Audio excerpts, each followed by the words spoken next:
জাতীয় সংসদ নির্বাচন ঘনিয়ে আসায় ব্যস্ত সময় পার করছেন নীলফামারী 2 আসনের সম্ভাব্য প্রার্থীরা। তফসিল ঘোষণার আগেই বাংলাদেশ জামায়াতে ইসলামী ও ইসলামী আন্দোলন বাংলাদেশ তাদের প্রার্থী মনোনীত করেছে। সর্বশেষ প্রার্থী ঘোষণা করেছে বিএনপি ও এনসিপি। অন্য দলগুলোও প্রার্থী দেওয়ার প্রস্তুতিতে রয়েছে। ভোটারদের প্রত্যাশা অবাধ, সুষ্ঠু ও শান্তিপূর্ণ নির্বাচন। নীলফামারী সদর উপজেলা নিয়ে গঠিত নীলফামারী 2 আসনটি কৃষি নির্ভর হলেও অর্থনৈতিকভাবে গুরুত্বপূর্ণ। এখানে অবস্থিত উত্তরের সবচেয়ে বড় শিল্পাঞ্চল উত্তরা ইপিজেড। পাশাপাশি রয়েছে ছোট বড় অসংখ্য শিক্ষা প্রতিষ্ঠান, রেল ও সড়ক পথে উন্নত যোগাযোগ ব্যবস্থা এবং অসংখ্য সেতু ও কালভার্ট এই আসনটিকে দিয়েছে আলাদা গুরুত্ব। 2001 সাল থেকে দীর্ঘ সময় ধরে আসনটিতে আওয়ামী লীগের প্রভাব ছিল।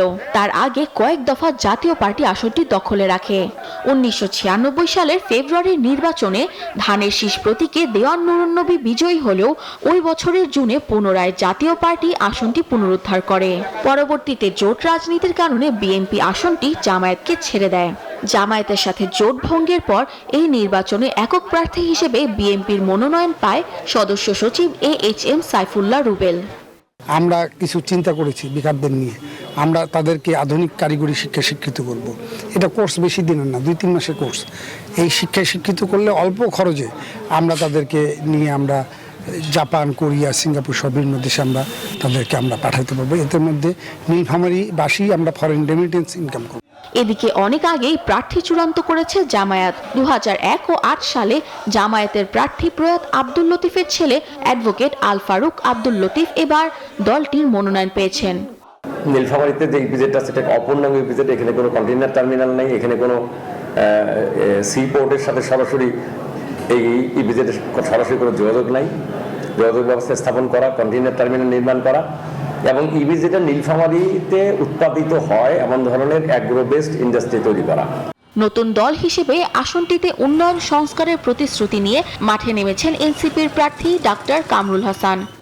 বিপ্লব রক্তঝরা কমাতে পারি, আমরা যদি সেই সংস্কারটা করতে পারি, সেই আমার মনে হয় রাজনৈতিক দলগুলো সুন্দরভাবে রাজনীতি করতে পারবে এবং বাংলার ইতিহাসে একটা সুন্দর রাজনৈতিক পরিবেশ সৃষ্টি হবে। এছাড়াও ইসলামী আন্দোলন ও গণ অধিকার পরিষদ সহ অন্যান্য রাজনৈতিক দলও মাঠে সক্রিয়। তবে প্রার্থী ও দলের ভিড়ের মধ্যে সাধারণ ভোটারদের প্রত্যাশা একটাই, অবাধ, সুষ্ঠু ও শান্তিপূর্ণ নির্বাচন। নির্বাচনটা যত পিছাইতেছে আমাদের অর্থনীতি খারাপ দিকে যাচ্ছে। যদি সুস্থ নির্বাচন দিতে পারে তাহলে ইনশাল্লাহ আমরা ভোট দিতে পারবো। কয়েক বছর থেকে ভোট তো আমরা দিতেই পারি না, এবার আশা করি ভোট যেন দিতে পারি। নীলফামারী 2 আসনে মোট ভোটার সংখ্যা 3,80,917 জন।